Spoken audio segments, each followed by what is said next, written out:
Assalamualaikum warahmatullahi wabarakatuh. Sabahul khair. Ahlan wa sahlan. Kaifa halukum? Arju bi annakum fi sihatin wa afiyah. Tayyib.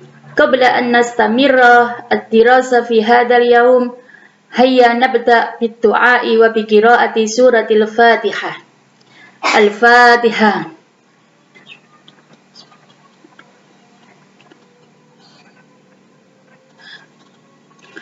Syukran. Ayyuhat tullab wa talibat, nastamirra ad-dirasa fi hadzal yaum ad-darsis tsani bil mawdu' yaumiyatuna. Baik anak-anak semua, kita lanjutkan materi pada hari ini masih berkaitan dengan bab yang kedua yang judulnya yaumiyatuna. Yang kita bahas pada hari ini tentang tarkibnya. At-tarkib. Tarkib itu artinya susunan kalimat dalam bahasa Arab, atau kalau dalam bahasa Inggris kita nyebutnya dengan grammar. Ya. Tarkib yang dibahas pada kesempatan kali ini adalah tentang al-jumlatul ismiyah dan jumlatul fi'liyah. Al-jumlatul ismiyah wal jumlatul fi'liyah. Langsung kita pada pembahasan pengertian jumlah ismiyah dan jumlah fi'liyah. Perlu ditegaskan, ya, ada istilah jumlah dalam bahasa Arab ini tidak sama, atau bukannya seperti yang di matematika, jumlah penjumlahan, bukan seperti itu. Ya, kalimat dalam tinjauan bahasa Arab disebut dengan jumlah. Ya, jadi kalau kita dalam bahasa Arab mengatakan jumlah, maka di Indonesia itu sama dengan kalimat. Ya, jadi kalimat itu istilah di bahasa Indonesia, sementara jumlah itu istilah di bahasa Arab. Maksudnya sama. Ya. Kemudian dilihat dari sisi susunannya, kalimat bahasa Arab itu ada dua bentuk, ada dua macam. Yang pertama, jumlah ismiyah dan jumlah fi'liyah. Jadi ada kalimat yang berbentuk fi'liyah, ada yang berbentuk ismiyah. Langsung kita pembahasan satu persatu. Yang pertama, jumlah ismiyah. Sesuai dengan namanya, ismiyah berarti susunan kalimat yang diawali dengan isim. Ya, isim itu bisa berupa nama orang, nama benda, ruangan, waktu, dan sebagainya. Pokoknya yang selain fi'il, selain kata kerja. Struktur penyusunan jumlah ismiyah disebut dengan mubtada dan khobar. Jadi pada jumlah ismiyah itu berarti rangkaian kalimat bahasa Arab yang terdiri dari mubtada dan khobar. Mubtada itu mesti nanti berupa isim. Ya, seperti yang disampaikan atau dijelaskan di bawah ini, ada penjelasan yang perlu diperhatikan. Mubtada harus berbentuk isim, ma'rifat, isim yang jelas, isim yang tertentu, dan dibaca rofa atau dhamma, dhammatain.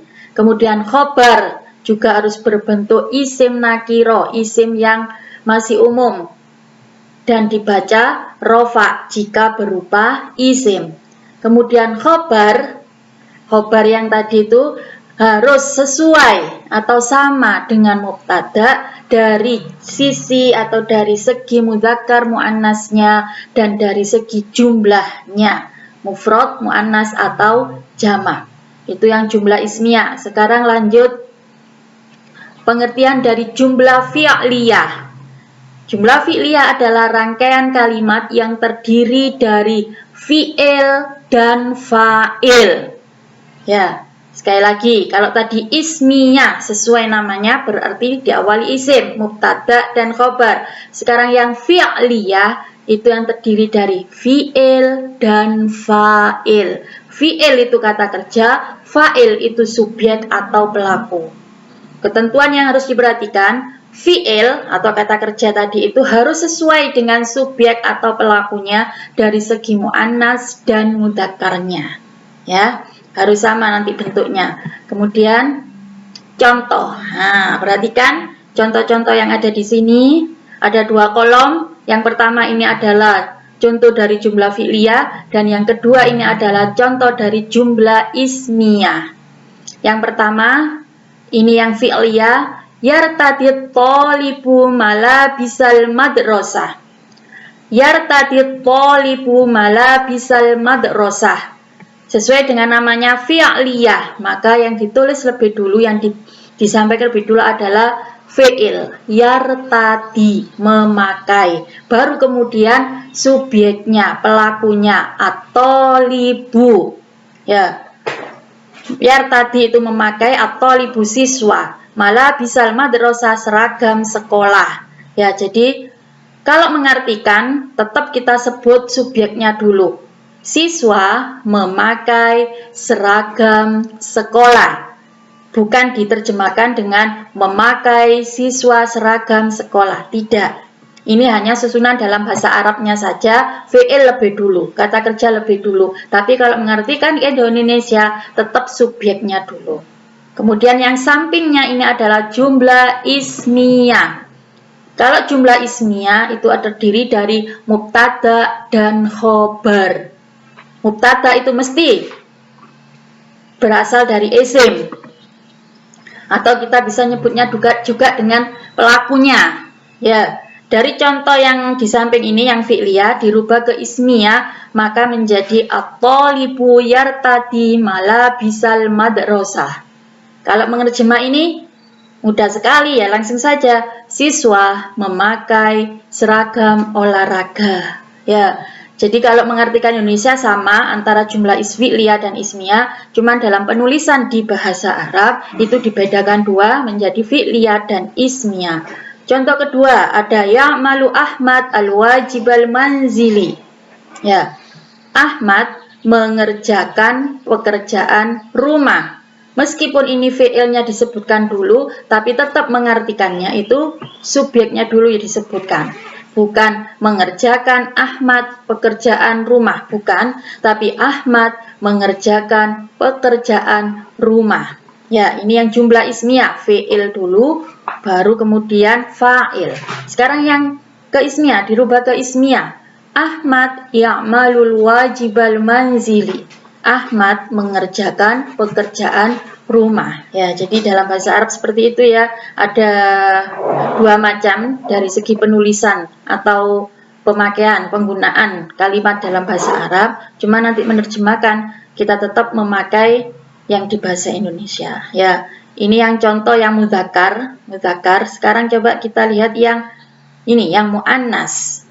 Tu'allimul ustadzatul lughatal arabiyyah. Ini jumlah fi'liyah karena didahului dengan fi'il, kemudian fa'il. Tu'allimu, mengajar.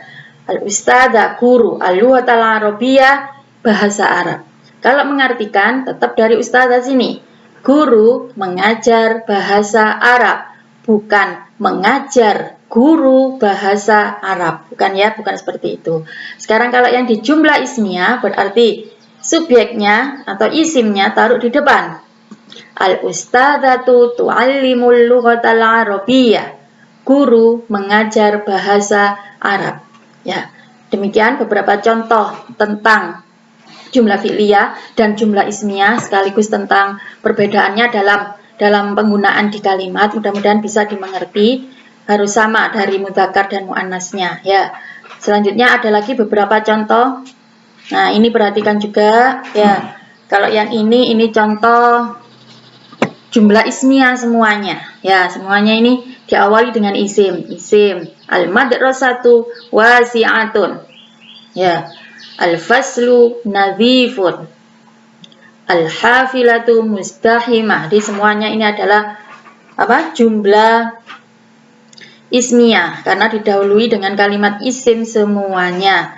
Cuman di sini yang perlu diperhatikan antara mubtada dan khobar harus sama dari segi muannas. Ini muannas ada tak marbuto, maka di sini juga harus muannas ada tak marbutonya.